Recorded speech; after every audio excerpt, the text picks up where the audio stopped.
The MLB Gambling Podcast on the Sports Gambling Podcast Network is presented by Shady Rays. Go to shadyrays.com and use the code SGPN for 50% off 2 or more pairs of polarized sunglasses. We're also brought to you by the Golf Gambling Podcast's tailor-made Stealth 2 driver giveaway. Head over to sportsgamblingpodcast.com/driver to enter before the big draw on April the 8th. We're also brought to you by Baseball Money is Fake, our fantasy baseball podcast.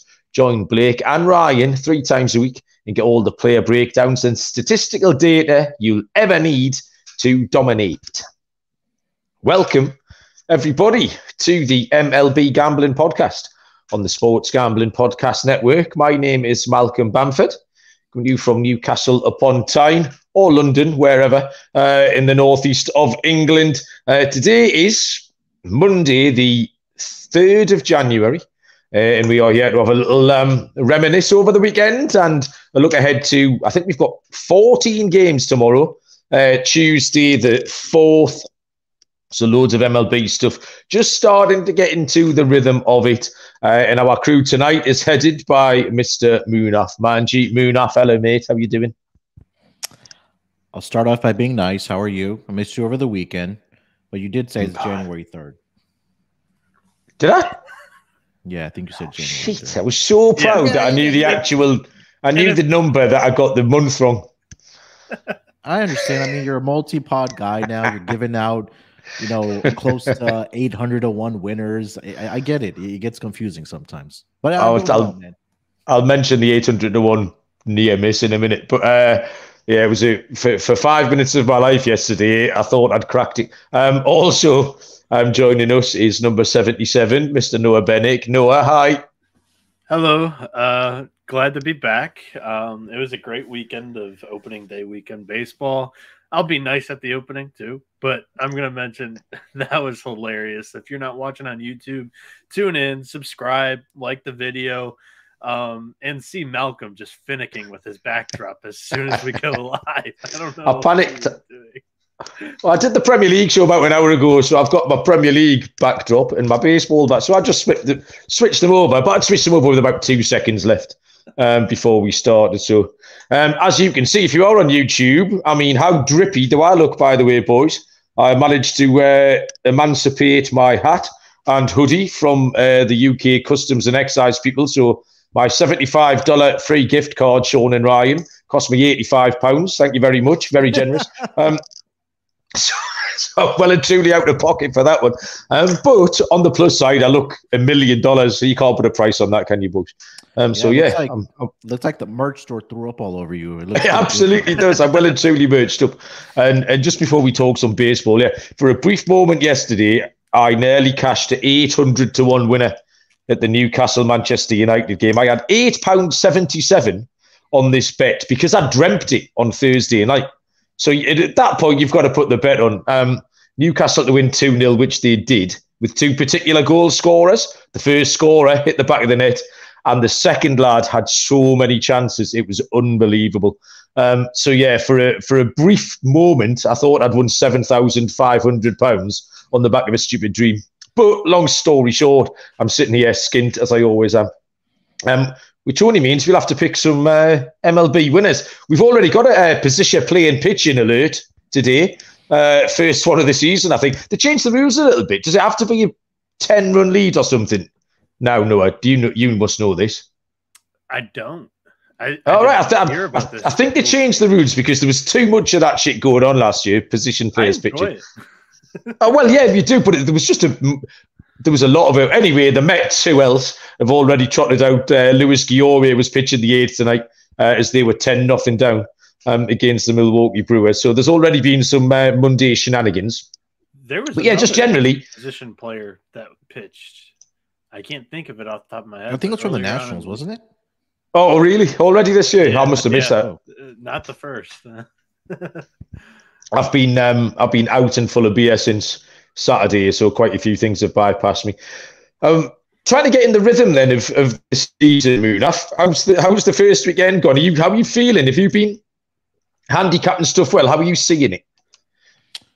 Yeah, it's been a pretty good start as far as the weekend. I know the player props for me did really well. Strikeout props. I think he went 6-2 over the weekend between strikeouts and walks. And then sides and totals have been pretty good as well. So at least early on for me, I feel like I'm reading the board right. Obviously, we'll have ups and downs throughout the season, but it's been a pretty good start to the season so far. And as I said that today, I had Michael Kopech to go over 5.5 strikeouts. He's at 5 strikeouts going into, I think, the 5th inning, and absolutely just turns into Pete Alonso's home run derby pitcher. He gave up 4 solo home runs just alone in that 5th inning. So that was a sour taste. But no, yeah, I mean, just to answer your question, I feel like, yeah, pretty good read so far on the board for MLB. I've struggled a little bit, I think. My locks have been good, although I think any of the locks I've won, I think have been a bit lucky as well. So I'm not sure I've been seeing it great either. My dogs haven't been good. But weirdly, all the fantasy teams I've drafted and picked have done really well, which tells me that I was viewing things well in the off-season. Like when we did the preview shows, I was kind of, I understood where things were going. So, I mean, we're 4 days in. It's a long way to go. So, yeah, we'll work some stuff out tonight. Noah, how's your weekend gone? I feel like I haven't dove in head first quite yet into the board, to be honest. Still sleep schedule just fucked up with working with TCE after dark the whole year with college basketball. So it's like my system wants to be up at 3 in the morning and the lines aren't out at that time for everything that I want to look at. So by the time I wake up, it's like we're doing our show at 5. So that's my issue right now. I got to fix my sleep schedule. But on Saturday, it was a complete shit show. I went 0 for 3 on the lock dog total. I can't remember what mine was, but it wasn't far behind you, I don't think. Yeah, that was rough. But opening day treated me well. On my personal bets, I went 2-1, and then Saturday was the final 4. I went 1-3 on that, but I have a future on San Diego State that I'm riding, so hopefully they come through. After that, I'll hopefully be able to turn the page to baseball full time. Yeah. Well, we've got some winners tonight. We're going to hit the ground running this evening. Tuesday's games start with a 4:10 Eastern first pitch between the Arizona Diamondbacks and the San Diego Padres. Zach Gallen will get his second start of the season for the Snakes, and Yu Darvish will make his seasonal bow for the Padres. The D-backs are plus 120. The Padres are minus 141, and the total here is at 7. So, yeah, Gallen pitched already this season. The Dodgers got to him a little bit in that game. Not a worry for me. I think Gallen, we know what Gallen's going to give you. He's reliable. He should be fine. I've got no problem with him on the road either. However, I think the key form line here is that the Padres got to him quite regularly last season. 4 games started. He gave up 15 hits and 9 earned runs on 16 innings pitched. So the Padres did have Gallen's number, and regularly, not just kind of a one-off. Darvish, like I say, seasonal debut again. You can trust what he's going to give you. He pitched well in the WBC as well. The Diamondbacks' bats have been quiet so far this season, still waiting really for them to come to life. They're 2-2. They've competed with the Dodgers. But it's been an underwhelming Dodgers performance as well.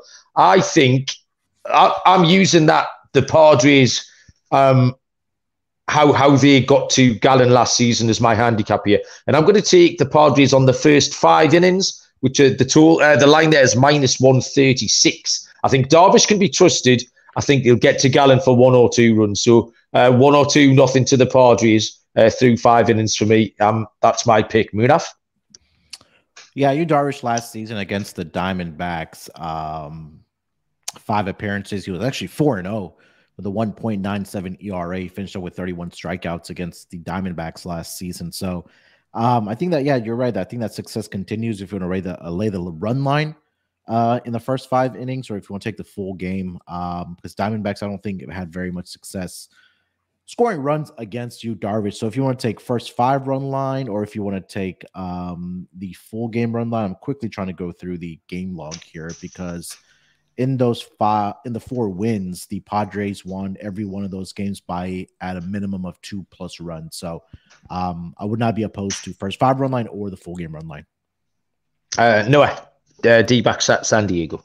Yeah, it's still early on in the season, and a lot of things that we're going through is more historical data between the 2 teams. But for me, I think both of these teams are much more improved than in years past against each other. So I kind of threw that up out the window here early. For me, you mentioned that the D-backs didn't have like the greatest day or greatest weekend at the plate offensively, Malcolm. I didn't think the Padres were that great at the plate against the Rockies. Yeah, that's fair enough. Both these teams bottom half in the league in OPS. It's only 3 or 4 games for the league, but both teams, the bats haven't really showed up to play so far. So I love that first 5 under look. Okay, so next game up is what time's this? I've managed to sort my times out, by the way, boys, after last week's Magna fiasco. I think it's January, but I've got the times right this time. The 6:40 Eastern time is the Chicago Cubs at the Cincinnati Reds, and it is Hayden Wesneski. Noah, you're the Polish expert. Are we going with a hard V or a soft W at the start of that? That's a soft W, I believe. Okay, so it's like Hayden. He might not even be Polish. That was bordering on the racist. Sorry. Hayden Wesneski. The ski, we get it, Yeah, and we've got Luis Cessa, who will go for the Cincinnati Reds. The Cubs are -130. The Reds are +110. The total is sat at 9, and Munaf has this entirely under control. Munaf. I'll just call him Hayden. 2 starts last season. Against the Reds, he was pretty good. 11 innings pitched, 11 hits in those 2 starts last season. 3 earned runs, ERA of 0.82 in those 11 innings pitched. Like you mentioned, Luis Cessa last year, 4-4 with a 4.7 ERA. But I think what kind of stuck out to me that jumped off the page was that he wasn't very good at home for the Cincinnati Reds, just 1-2 with a 6.08 ERA. He did have 6 appearances last season against the Cubs, 2 of which were starts against the Cubs. 14 innings pitched, 10 hits, 8 earned runs, 3 home runs he gave up, and then 14 strikeouts. Reds won both of the starts with Luis Cessa against the Cubbies last year, back on September 8th, a 4-3 victory for the Reds. And then on October 4th, a 3-2 victory for the Reds. So you can slice this up in a couple ways if you want to take the money line on the Reds. I'm sorry, take the money line on the Cubbies here at -120. I kind of do like the under in this game. No, sorry, that's not right. That's for today. -130 for the Cubbies tomorrow, and the under 9. I think both these pitchers do have some good success against one another, and I think that whether you want to take a first 5 under or a full game under, I do like the under, and then I would lean with the Cubs on the money line at -130 right now. Okay, so Munaf takes the Cubbies. Noah, what have you got? Yeah, I'm right there with him on the under here. Both, like Munaf said, both these guys have had good numbers against each other's teams in the past. Wesneski is the way to pronounce it. I looked that up. And he has 1 start against the Reds, and the expected batting average against him was only 105. So he pitched great against the Reds. And Cessa has 2 starts against the Cubs, and the metrics look great for him as well. The Cubs actually played a little bit better than what I was expecting against the Brewers early on.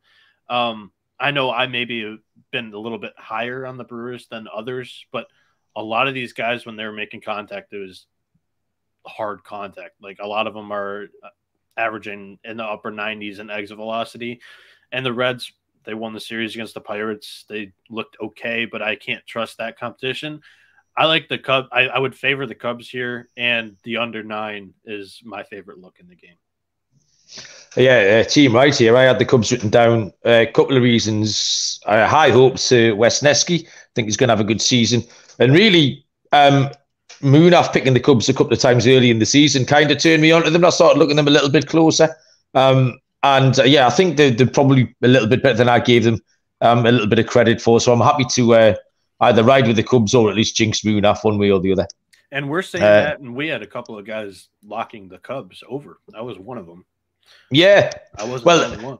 Kind of that is what initially made me doubt myself, because I was way under, and I did sort of listen to what the boys said in the preseason shows, and then Munaf picked them on it as a dog first game up. So yeah, I'll ride with them. They've started well. The Cubs at 130 is a good price. New sponsor is exciting. Shady Rays. You can kick off the new year with gear built to last. Our friends at Shady Rays have you covered from the sun to the slopes with premium polarized shades, customizable snow goggles, and much more. Shady Rays is an independent sunglasses company, durable frames and extremely clear optics for outdoor adventures. Top class, as good as any really expensive pair that you've ever bought. Shady Rays offers great protection in all of their eyewear. Lost and broken replacements available as well. If you lose or break them, even on day one, they'll send you a brand new pair. No questions asked. You can wear them with confidence. You can look good and feel good, like I do in my new swaggy merch. Today, they've donated over 20 million meals to fight hunger with Feeding America. If you don't love them, you can exchange for a new pair or return them for free within 30 days. There's no risk when you shop with Shady Rays. Their team always has you back. Exclusively for our listeners, Shady Rays is giving out their best deal of the year. Go to shadyrays.com. Use the code SGPN for 50% off 2 or more pairs of polarized sunglasses. Try for yourself. The shades rated 5 stars by over 200,000 people. There's not many sponsors we've ever had that sound better in my accent than Shady Rays. It's a real good Geordie thing to say, Shady Rays. So enjoying having them on board. Right, let's have a look. Where are we going next? Bosh. We will go to 6:40 Eastern. First pitch is the Minnesota Twins at the Miami Marlins, where Kenta Maeda will be on the bump for the Twins, and Sandy Alcantara goes for the Marlins. The Twins plus 125, the Marlins minus 145. The total is set at 7. Noah has this covered. Noah. Yeah, so the Twinkies swept Kansas City over the weekend, and Miami lost 3-4 to the Mets. The pitching matchup here is Maeda and Sandy Alcantara. Like Malcolm said, Sandy is looking to bounce back after a 4-walk, 3-run, 5.2 inning outing against the Mets that was very much unlike him in the 2022 year. We're seeing this plus money with the Twins, a lineup that looked pretty good early on against the Royals in that first series. Kansas City's rotation is not the greatest at all. I think it's like bottom 5 in the MLB. So it's tough to know how good this Twins lineup is going to be this year. But I'm going to back Sandy here. It's the first Luis Arias revenge game as well. Arias had. Here we go. I think that's the first revenge game of the season that you boys have trotted out. You know how much that annoys me. It's not a thing. Arias went 5 for 11 with 2 doubles on opening weekend. So I think with the Marlins ace and Arias a little bit extra geared up here for this game, I like the Marlins to win it. Not a ton of confidence because I do want to see the Twins line up against somebody like Sandy's caliber. Okay. Munaf? I was just quickly looking up how Sandy has done against American League teams in his career. The wins just haven't been there for him. 4-7 with a ERA is still respectable at 3.33, 91 strikeouts and 16 appearances. Last season, he did face 2 American League teams, both at home. One was against the Mariners, where he allowed 5 earned runs in 5 2/3 of an inning. The other one, he threw 8 shutout innings against the Angels. It's Sandy at home.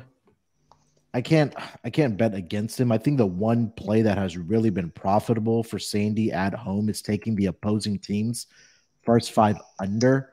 I think the Mets got to him in the 6th inning, if I'm not mistaken, in that game. Yeah, so he only gave up 1 earned run within the first 5 innings. So I think if it's not broken, don't try to fix it. I would go with Twins team total under in the first 5 innings, and then maybe look at the Miami Marlins first 5 innings money line. Okay. I remember everybody laughing when I drafted the Twins in our World Series draft. Well, you're not laughing now with the 3-0 record, boys. I mean, played the Royals. pretty much guaranteed a World Series spot at this rate. Who do they play this weekend, Malcolm? Can you remind me? Mate, they can only beat who they put in front of them. They couldn't beat any of the other teams. They weren't there. Don't you worry about that, Munaf. Let's just stick to the facts, mate. That's what we'll do. I'm taking the Twins again here because why not? I'll tell you what, because the total's low and obviously Alcantara's going, but Miami score so few runs that Minnesota were always going to be in this, regardless of what the score is after this first 5. If you want to play the first 5 under, which is a great play, then Minnesota can go and win it late because there'll be never more than a run or 2 behind. And Minnesota have been, admittedly, against a poor Royals rotation, but they've done everything they were able to do against them. So, yeah, I just think the value, really, again, this Marlins lineup isn't doing an awful lot for me. So I'll take it. Happy to take a punt on the underdog here. Give me Minnesota at plus 125. Next up is... Oh, come on. There we go. 7:05 Eastern. First pitch is the Tampa Bay Rays at the Washington Nationals, where the left-hander Josh Fleming goes to the hill for Tampa Bay. And Chad Kuhl, favourite of the show for Washington. The Rays are minus 169. The Nationals are 6-4, plus 150. Total here is set at 8.5. Both pitchers making the first start for the season. So we're kind of looking at last season's stats for them. Josh Fleming was poor. 2-5, 643. He was up and down from the minors all year pretty much. He managed 7 starts. And he struggled in all of them. His numbers aren't great, but it's not as if it was one blow-up that skewed them because it was quite a small sample. He was poor in all of his starts. Chad Kuhl, I think, got quite a lot of pelters on the show all last year. He didn't even have those home road Colorado splits that we talk about, where we mentioned it with German Marquez and Kyle Freeland last week. Chad Kuhl was just terrible everywhere. In fact, he was even worse on the road. So the total for this is high. It's the total's here at 8.5. I don't trust the Washington bats to chip in here, so my play is going to be on Tampa Bay runs. So team total, you got a couple of options. The chalkier option is over 4.5 at minus 136. Or if you're feeling a little bit more exotic, you can go to over 5.5, which is a price of plus 110. Like I say, I was leaning over, but Washington have scored 7 runs in 3 games, where Tampa Bay have gone along quite nicely. So I think Tampa Bay will score some runs here, over 4.5 or over 5.5, depending on how flashy you feel, Munaf. Yeah, I mean, Chad Kuhl last season just fell off the face of the earth after the All-Star break. 0-6, the 9.00 ERA in that span. He around 45 earned runs and 45 innings pitched after the All-Star break. Just not great. I mean, I think you're right. We definitely check the weather if you are going to bet the over in this game, but the only way I can look is fading both of these pitchers. I like your call on the Rays. Maybe take a look at Rays team total first 5 innings if you want to go that way. But I think, yeah, we do see runs in this game at over 8.5. Noah? Yeah, right there with Malcolm. Whoa. What did we just do here? Yeah, that was me. I pressed the wrong button. You're good. Right there with Malcolm. For personally, like the way that the Rays looked against the Tigers, it was a major league team against a minor league team. And I'm putting the Nationals in the same bin as the Tigers, personally. So the Rays hit the Tigers like crazy. And the Tigers weren't able to do anything against the pitching staff. Now, Fleming, I don't know how long Cash is going to let him go. I expect a short leash if he gets into trouble, and that bullpen's amazing behind him. So the team total for the Rays would be a great look. Run line even from me. And personally, I saw this on the timeline. There was a prop market for the last team to lose in the MLB. the Rays were the pick at plus 900, and they open up the year with a series against the Tigers, a series against the Nationals, and a series against the Athletics. They could go 9-0 here out of the gate. Nice. The YouTube chat is live and kicking as always. The usual suspects are in there. Aye, Captain, for the second time this evening. And CBB, Nick Familiant, something like that. Nick, how you doing? Nick's the nerfy guy. He's offering to come on the show with some nerfy picks, which should be fun. Hey, so thanks for joining us, everyone. That's how you bet the MLB in the summer. Grab a market, know your market, and just why not? Next up, 7:05 Eastern, the Philadelphia Phillies at the New York Yankees. Matt Strahm, left-handed pitcher, goes for the Phillies, and Domingo Germán for the New York Yankees. The Phillies plus 125, the Yankees minus 145, total at 8.5. Munaf. Yeah, Matt Strahm, like you mentioned, was with the Red Sox last season, coming out of the bullpen for them. 4-4 record last season, 4.83 ERA. On the road, he was just 1-3 with a 4.74 ERA. Did face the Yankees 6 times out of the bullpen, like I mentioned. In those 6 games, he went 5 2/3 innings, allowed 3 hits, 1 earned run. So not a lot to go off of. Domingo Germán, I think, is the more pitcher that is very difficult to figure out because he will give up the runs. Last season, he was 2-5 with a 3.61 ERA. At home last year, he was 2-1 with a 3.78 ERA. I know he was dealing with an injury either injury or suspension last year for the Yankees, but he did come back in July for them. Did have a rough outing in his first start, I believe, in July, but after that, he was pretty good in the months of August and September. Then in one game in October, he did get blown up by, I believe it was the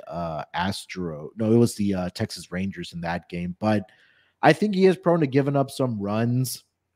And I think Matt Strahm will as well. Maybe look at it first 5 innings over. If that number's at 4.5.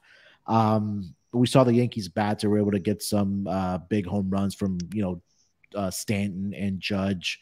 And I think the Phillies can contribute as well after Domingo Germán. So I'll look at it first 5 innings over in this game. Full game, I would lean with the Yankees, but I think my more favorite play would be the first 5 innings over. First 5 innings over for Munaf. Oh, no, Munaf, I've got some bad news coming for you. Nick's telling us that this is one of the 2 nerfy games that he's got lined up for tomorrow, so write that down. Noah, you seem like the sort of bloke who knows stuff about Matt Strahm. What I'm going to go here is I didn't like what I saw from the Phillies on opening day weekend. And I'm going to overreact with it. Like, I think they're missing a couple of big clubhouse pieces in Harper and Rhys Hoskins right now in that lineup. And I was quite high on the Rangers in the offseason. I just wasn't putting any money on them in the future for reasons of health, because you can't count on that kind of stuff with them, especially. But I saw even what I was nervous about with the offense. The offense showed up and they blasted some key pieces in that bullpen, and Sir Anthony Dominguez and Alvarado. Like, for me, I can't back the Phillies team right now. So I'd be on the Yankee side. And even the first 5, I kind of like the Yankees here. I felt quite confident about this. However, my pick is the complete opposite of Munaf's. It was the first 5 under for a couple of reasons. One being what you just said about the Phillies. I don't think they don't look good at all. But I quite like Matt Strahm. He generally a long reliever. However, they tried. Was he at the Padres? Was he not at the Tigers a couple of years ago, Noah? No. I imagine that. I don't think I'm sure. Yeah, it might have been. And he's really different pitcher to lefties and righties. He kind of has a different arm slot. It's a peculiar sort of thing he's got going on. But he's really tricky to read, actually. So I just thought the Yankees might have some problems with him early on. That, coupled with the fact that the Phillies are struggling, and I thought the first 5 under was a nice play there. So me and Munaf at loggerheads, and we'll see who gets it right. 7:10 is the Pittsburgh Pirates at the Boston Red Sox. Randy Contreras goes for Pittsburgh. Nick Pavetta goes for Boston. Contreras and the Pirates plus 130. Pavetta and the Red Sox minus 149. Total is set at 9. I gave this game to you, Noah, because I know you are a big Contreras guy, and you are almost certainly going to take the Pirates here. Am I wrong? Yeah, you're not wrong. I'm not wrong. You're not wrong. I'll be on the Pirates at the end of the cap, but not convincingly.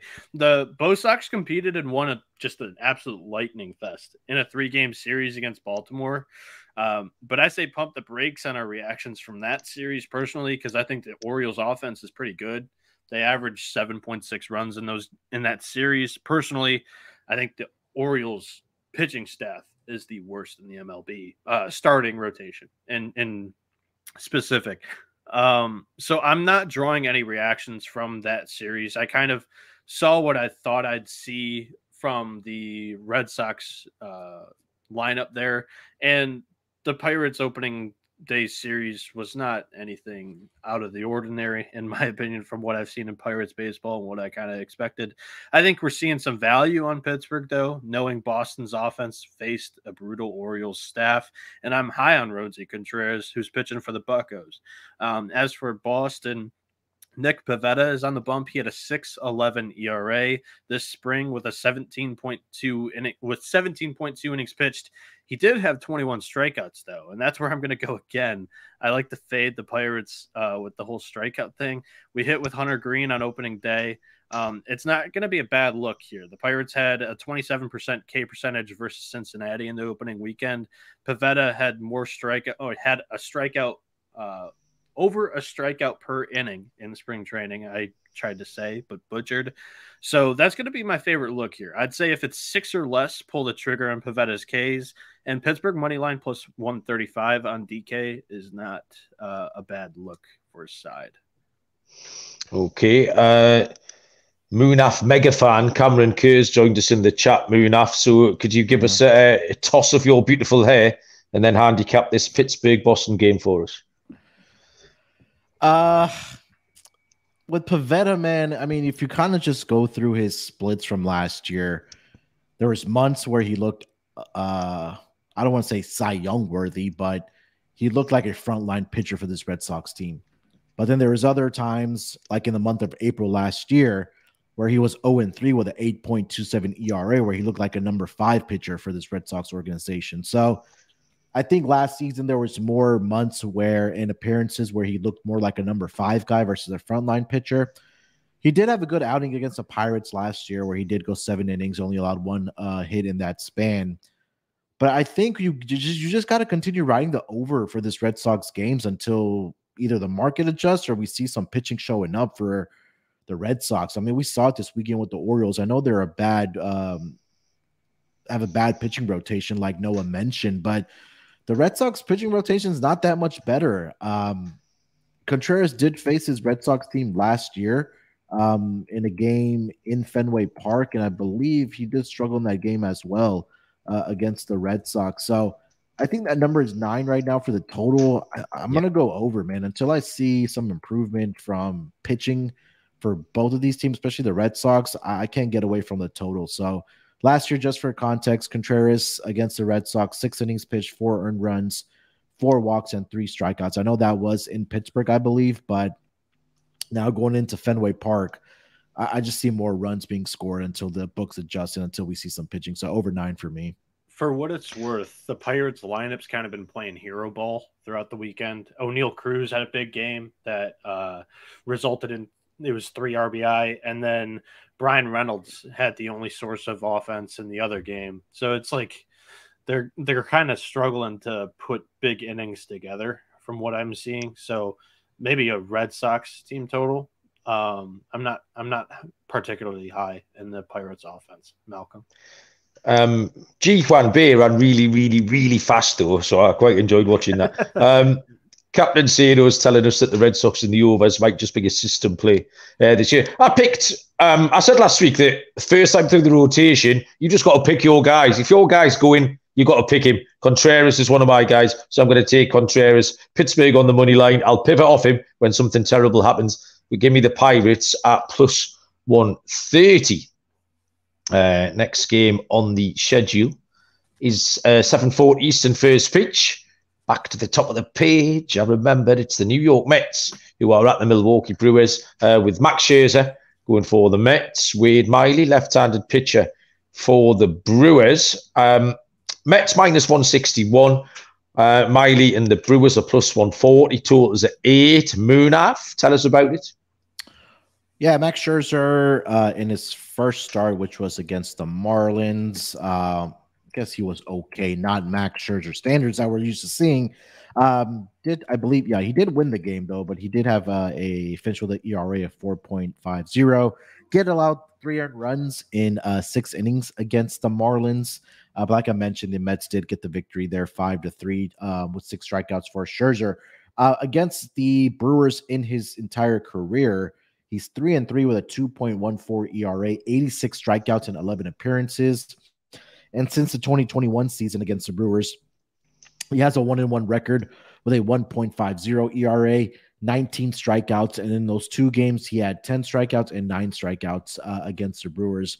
You know, Wade Miley, has been more of a journeyman for the past several seasons. I know he spent 2 seasons with the Cincinnati Reds. He was with the Red Sox for a span there. So he's kind of been bouncing around in his career. He was with the Brewers back in the 2018 season, last year with the Cubs, and now with the Milwaukee Brewers. Against the Mets in his career, he's 1-1 with a 3.72 ERA. And he's actually been pretty good against his Mets team since the 2021 season as well, with a 1-0 record and a 2.70 ERA. I think Max Scherzer should have some success against this Brewers lineup that has really just struggled to score runs. I know they put up a 10 spot today against Cookie Carrasco and the Mets, but I think this is a good bounce back for the Mets with Max Scherzer on the mound. So I'm going to go with Max Scherzer. If anything that comes below a 7.5 on his strikeouts prop for Scherzer, I will take the over on his strikeout props. Okay. The Mets at the Brewers for you, Noah? Yeah, Munaf kind of took it right from me. The 10 spot that the Brewers just put up, that offense is not capable of doing that every day. I think they kind of just blew their load for tomorrow. So I think I think the Mets is on a nice boomerang spot here for a nice bounce back. The one guy, maybe if you want to cue in on a Brewer, like in specific on this offense, it's Christian Yelich, 10 for 34 against Scherzer in his career with 3 homers, but he does have 11 strikeouts. And Munaf did point out about the strikeouts. Scherzer does have a very good strikeout percentage against this Brewers squad in his career. I'm trying to find that real quick. But it's 32%, which is very high. So that Scherzer strikeout prop is not a bad look either, but I'll definitely be on the Mets on this bounce back spot.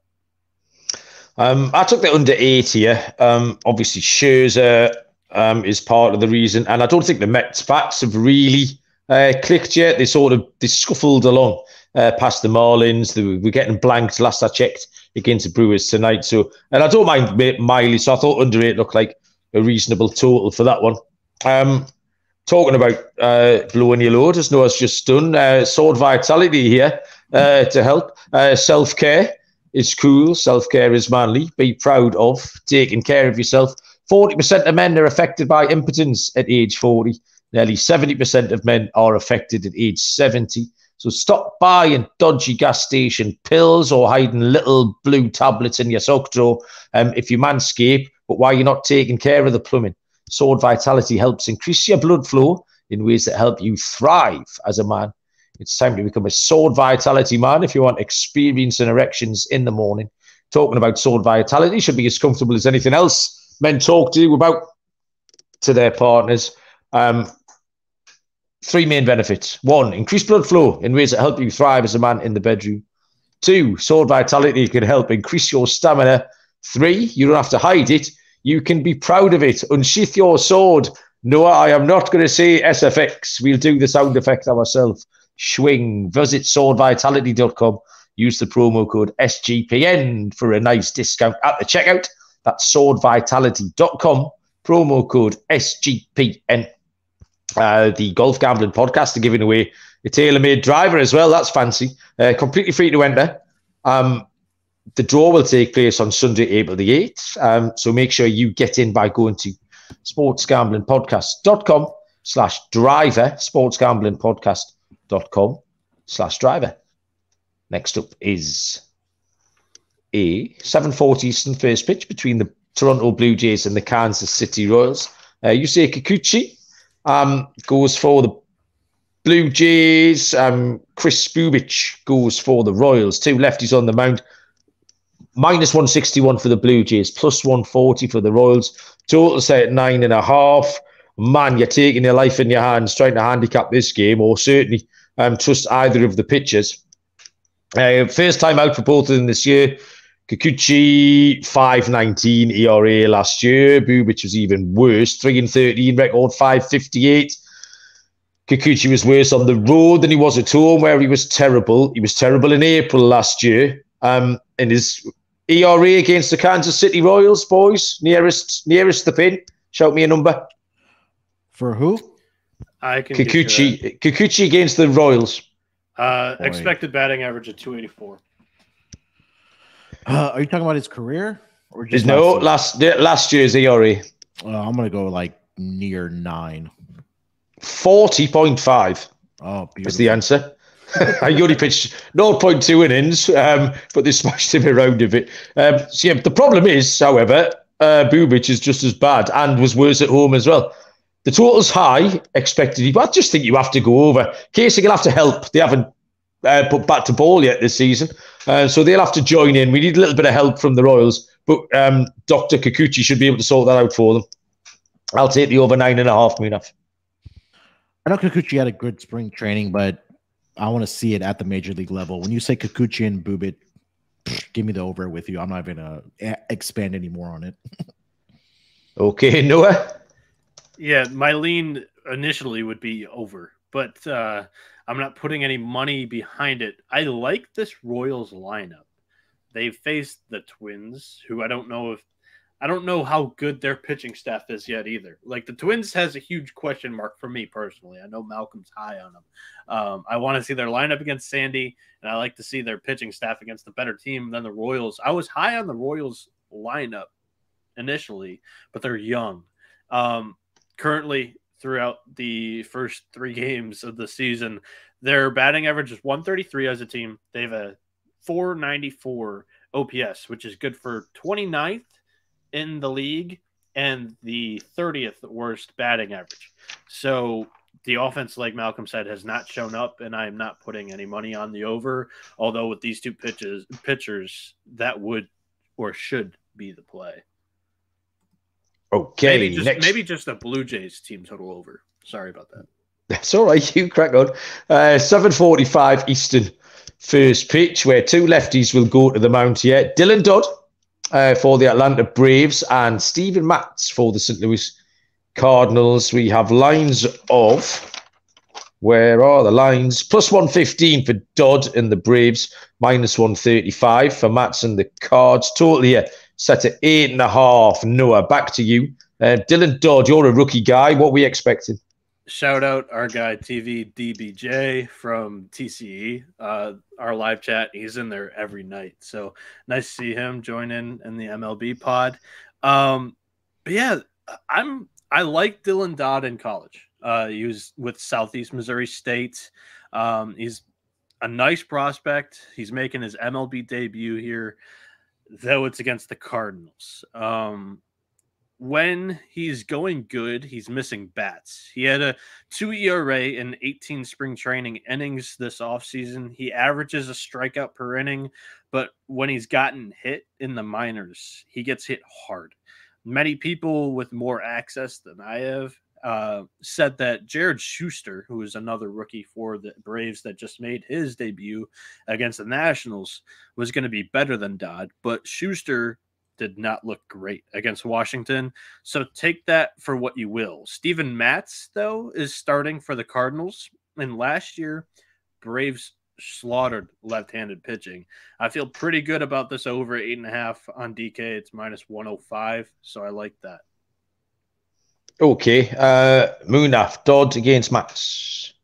Yeah, I didn't have a lot for this game. I'm just going to go off of everything Noah just mentioned. Steven Matz has kind of been up and down as well. Anytime I see a rookie pitcher coming up, I tend to want to fade them or at least take a team total over for the opposing team. Maybe the moment's too big. But yeah, I could look only towards the over as well. Okay. I handicapped Steven Matz really positively here. I've followed him quite closely for a while. Since he was on my New York Mets captain in Seno. But I saw a couple of his spring training starts, and what's going to benefit Matz a lot, I think, is the pitch clock. He works fast anyway, and it just helped him get into a rhythm, get the ball, throw the ball. He struck out a lot of pitches in spring, and he was just doing things. He looked really, really comfortable. So I'm going to take a bit of a punt here. I like St. Louis on the money line at -135. I think he can take them on the run line as well. But I'd be looking for a Steven Matz K prop. I don't know in the meantime if Noah could possibly dig one out for me. But a nice over 5.5 Ks for Steven Matz or something like that would do me as well, because I am quite high on him this year. Next game is any K props out currently, but okay. So yeah, keep your eyes peeled in the Discord channel or on Twitter, Tally Site, the usual places where all of our picks eventually turn up when we see lines. 8:05 first pitch, Baltimore Orioles at the Texas Rangers. Tyler Wells goes for Baltimore, and it is Andrew Heaney, left-handed pitcher for the Texas Rangers. Baltimore are +125, Texas -145. Total here is at 8.5. Again, both on debut for the season. Wells 7-7, 4.25 ERA last year. Heaney 4-4 with a 3.10. Wells was a little bit better on the road, 3.81 ERA last year. But he did start last season really badly, actually. It took a little while for him to get going.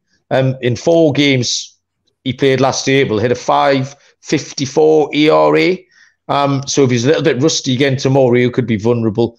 Heaney, it just seems to, in fantasy circles, his name's been on everyone's lips for as long as I've played the game. Always injured, came back in August last year and pitched well right the way through until early October.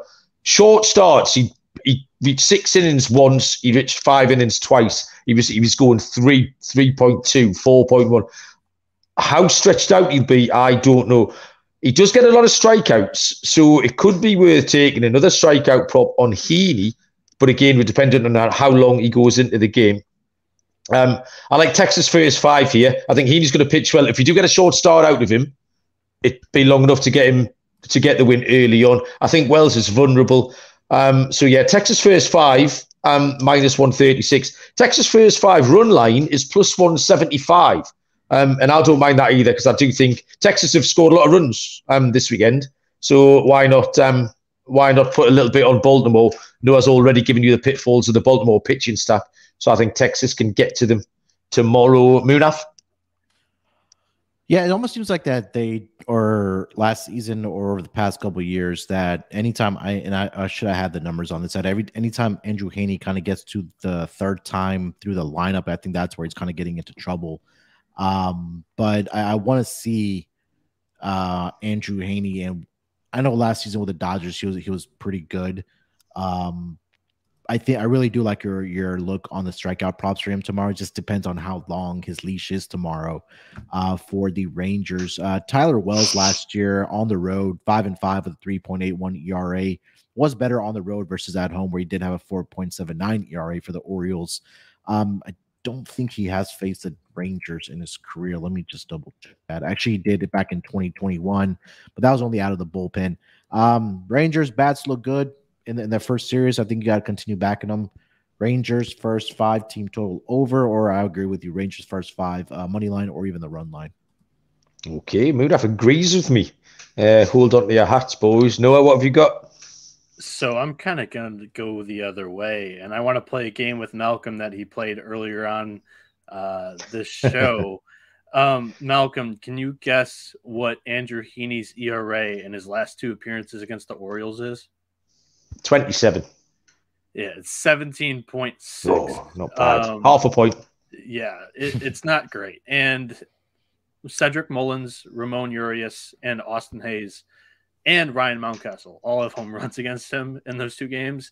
And the last appearance he made, it was for the Yankees against Baltimore in 2021 in September. He only got 1 out. He gave up 4 earned runs on 4 hits. So it hasn't been great history against the core of this Baltimore lineup right now. So I can't put money on Heaney, although I like how the lineup has hit so far for the Rangers. So an over here wouldn't be a bad idea. Okay. Just a quick, sorry to expand on that, against the Orioles. 5 career appearances. He's given up at least 4 earned runs in 4 of those 5. It does go all the way back to 2015, but like Noah mentioned recently, with the Yankees in 2021, he gave up 4 earned runs in both of the appearances against the Orioles. 8:10 Eastern first pitch. Detroit Tigers at the Houston Astros. Matt Manning for the Tigers. Framber Valdez for Houston. The Tigers are big, plus 235. Houston are short, minus 278. Totals at 7.5. Munaf, your hometown Houston Astros. Yeah, Matt Manning's been a pitcher that has has struggled in his career on the road. It's only been 2 seasons with him, but you've kind of just look at the splits. At home, 4-5 with a 3.99 ERA. On the road, 2-5 with a 5.97 ERA. He's given up 71 hits, 40 earned runs, and 16 1/3 innings pitch on the road. Framber Valdez, he's just been solid for the Astros. At home. And this is a pitcher that I really want to back at home, and he's at home here at Minute Maid Park. So last season against the Tigers, Framber Valdez, 15 innings pitched, did give up 15 hits in those 15 innings, but he only allowed 2 earned runs, had 15 strikeouts against the Tigers. Astros won both of those games 3-2, and then 7-0 against the Tigers. Valdez at home since the 2021 season, 12-6 with a 3.39 ERA. I would look at only the Red Sox, the Astros run line here, -1.5 at -130. Or if you want to take a look at the first 5 inning run line for the Astros, or even a first 5 inning team total for the Astros as well. So, but it's all Astros here for me, fading Matt Manning and the Tigers. Yeah, co-sign everything you said. It could only be Houston run line -130. Detroit did nothing to dispel our fears that they were going to be shite this weekend. So yeah, I completely agree with you, Munaf. Noah? It's a retweet from me too. Fading Matt Manning early here. Really, I don't like what I see from him. And Valdez at home is frightening a little bit for an offense that did not show many signs of life in the first weekend. However, Valdez does not have great underlying numbers against the Tigers with a expected slugging percentage of .434. So I'm not predicting the Tigers lineup to come alive for the first time all year against Valdez. However, some of these guys have seen the ball pretty well off. So I would go with an Astros team total over here, whether it's first 5 or full game, but that's it. Okay. 9:40 Eastern first pitch. Cleveland Guardians at the Oakland Athletics. Shane Bieber will go for Cleveland, and JP Sears, left-handed pitcher, goes for the A's. Again, prohibitively short Cleveland, -208. The Athletics are +180. Total stands at 7. No, we quite like JP Sears, what we see of him, but they got the work cut out against Shane Bieber tomorrow. We do kind of like JP Sears, and the A's picked up that 1 win against Ohtani when he was on the mound, but got blasted in the other 2. Sneakily through the first weekend, this is something that I really want to watch this year. The Guardians are tied for 4th in the MLB in stolen bases. Miles Straw has 2. Jose Ramirez, Ahmed Rosario, and Andres Jimenez all have 1. That is what I think. It's going to be a great way to make money this year. I don't know if it's going to happen against the lefty and JP Sears, but I don't know if I'm going to be on the show tomorrow to mention that in this series against Oakland. But Shea Langeliers is a rookie catcher for Oakland. So I think that Cleveland's going to have a green light here against the Athletics on the base paths. As for the game, Shane Bieber and JP Sears, like you mentioned, are starting. I think the Guardians bullpen is too good for the Athletics to steal this one on the money line, but Oakland +1.5. If they can keep it within reach, -105 on DraftKings is my best look here for a side. Okay. Munaf, Cleveland to Oakland. Yeah, I didn't have much for this game. Shane Bieber did face this A's team last season.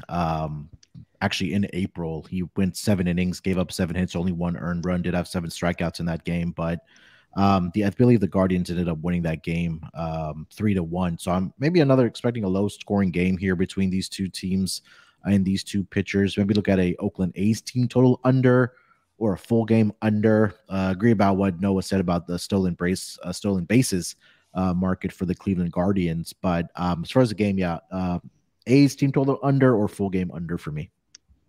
Yeah, if these rule changes of all the MLB teams are made for Cleveland, I think you've got to. It's almost like Cleveland made the rule changes to suit themselves. I'd leaned under as well. I would like an extra half a run. I think I'd take 7.5. I'd feel a lot more comfortable with.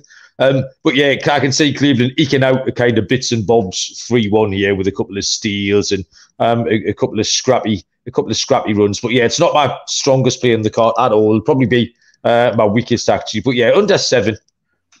Cleveland eke out, like I say, a bit of an ugly win. I had the lead cap on that game, so I remembered to bring it up. But the other team that I wanted to mention, I mentioned it preseason. It's the Baltimore Orioles. Very aggressive on the base paths. Jorge Mateo doesn't have the greatest batting average. He's not getting on base all the time right now. He does have 2 walks, 2 hits, and 9 plate appearances. So he's getting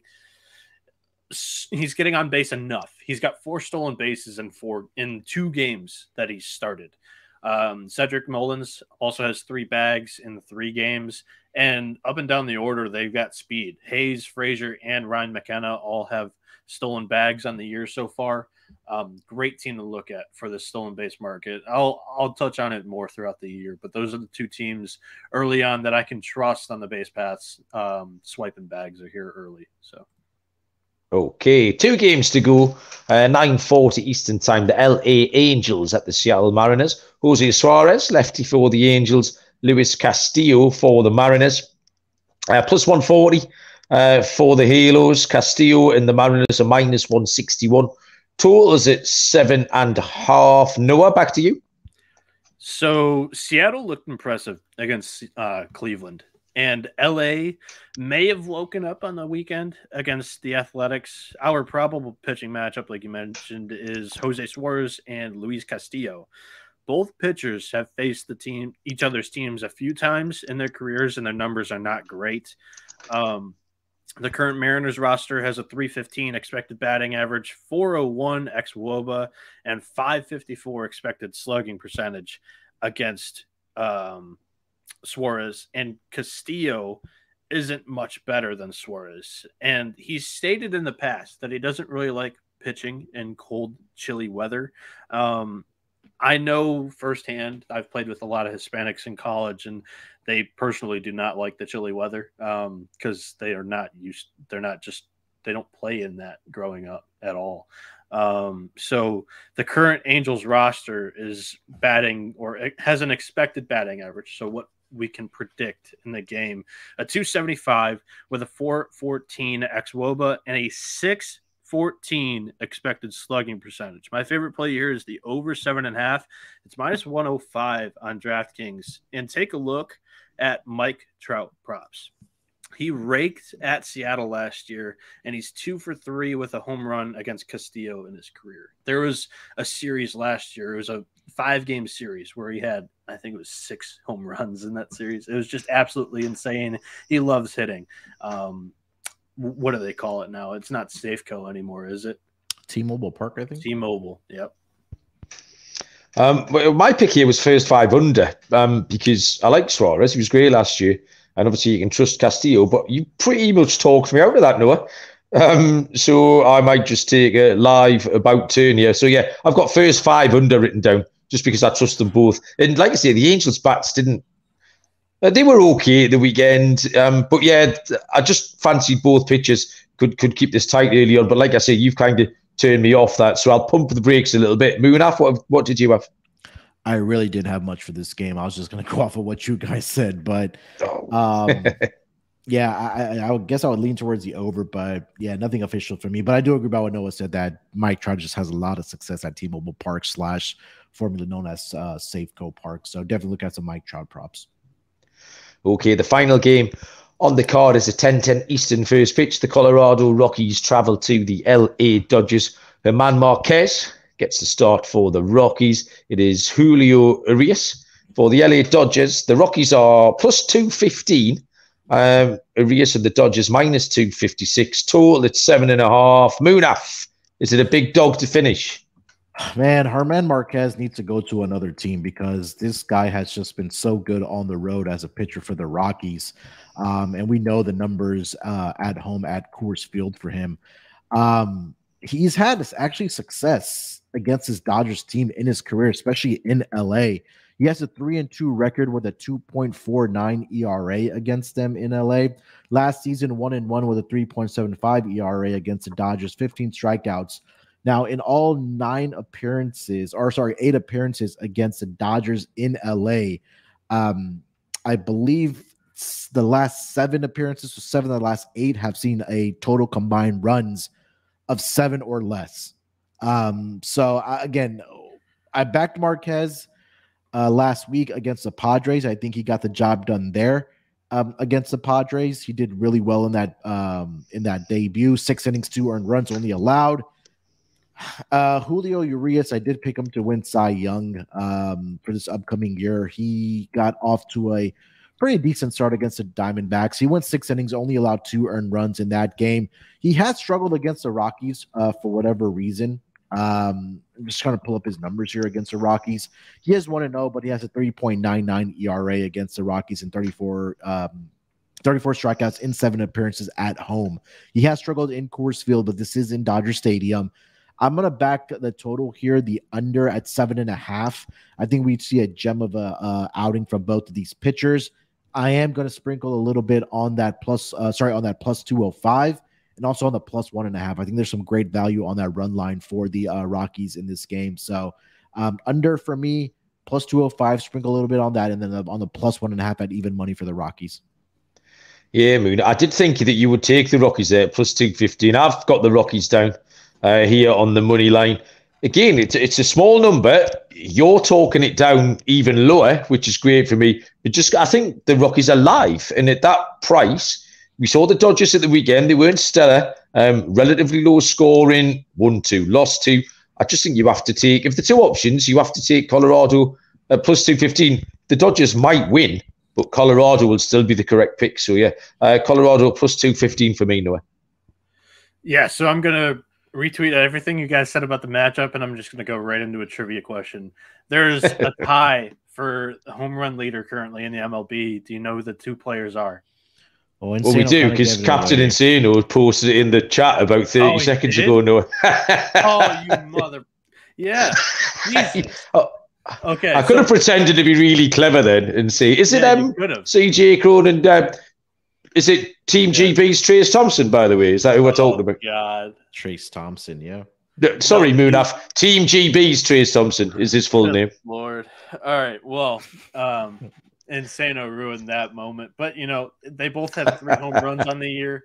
Trace, I believe they all came in that one game. Yeah. CJ Crone is on an absolute tear. He's batting .467 with 3 home runs, 7 RBIs. He's 7 for 17 on the year. And against Julio Urias, he has 2 home runs. He's not striking out very often, and he's seeing the ball really well off him. 7 and 24 with a .292 batting average. A good look for over total bases is CJ Crone. So, yeah, I like everything that you guys said on the 2 games, but Crone is on an absolute tear. Yes, we're in the Crone zone, Noah. So, ladies and gentlemen, boys and girls, 14 MLB games handicapped, but we will go to locks and dogs. I need to get some stuff over the line here, but we'll let Munaf lead off because I might just copy him. What have you got, Munaf? All right, couple ways to go here. I'm gonna go.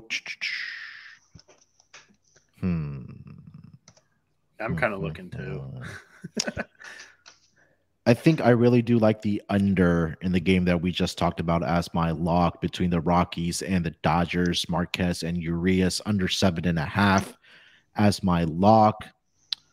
For my dog, I am gonna go. Man,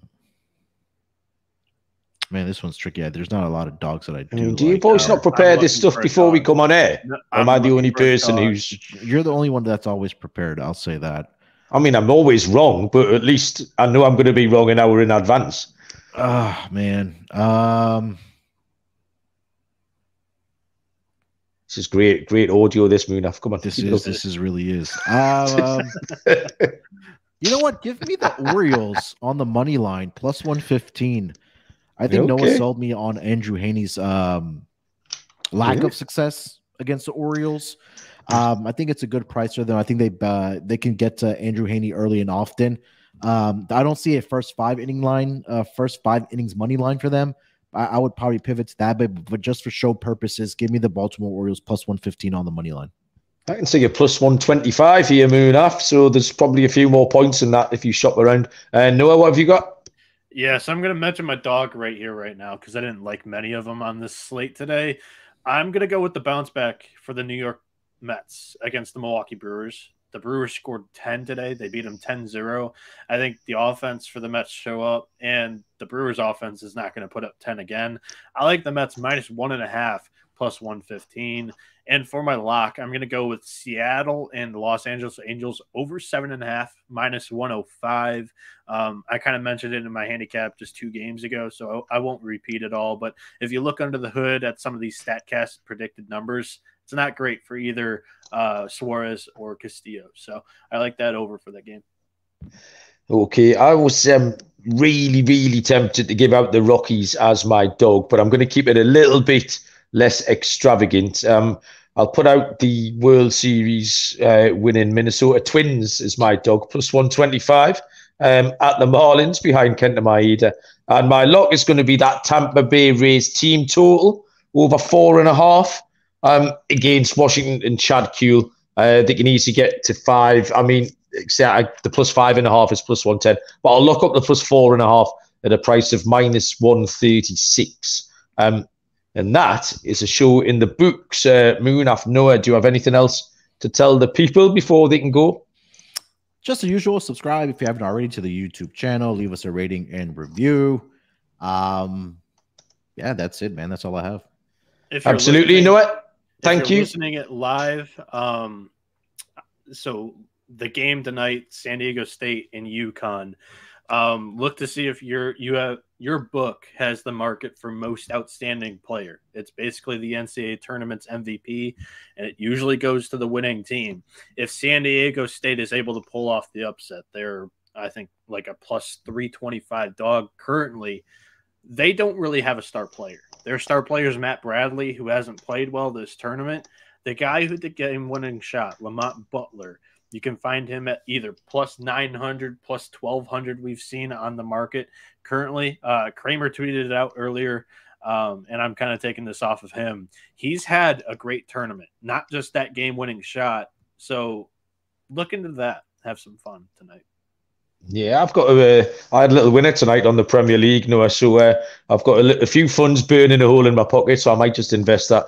Yeah, that's everything for me, but go and listen to the Premier League Gambling Podcast. It's great. Meg and Barry are very funny, and we picked all the winners this weekend, so what's not to like? Thanks, everyone, for listening. We do appreciate it. We'll be back in some format tomorrow evening, but until then, good luck with all your bets, and we'll see you down the road. Cheers.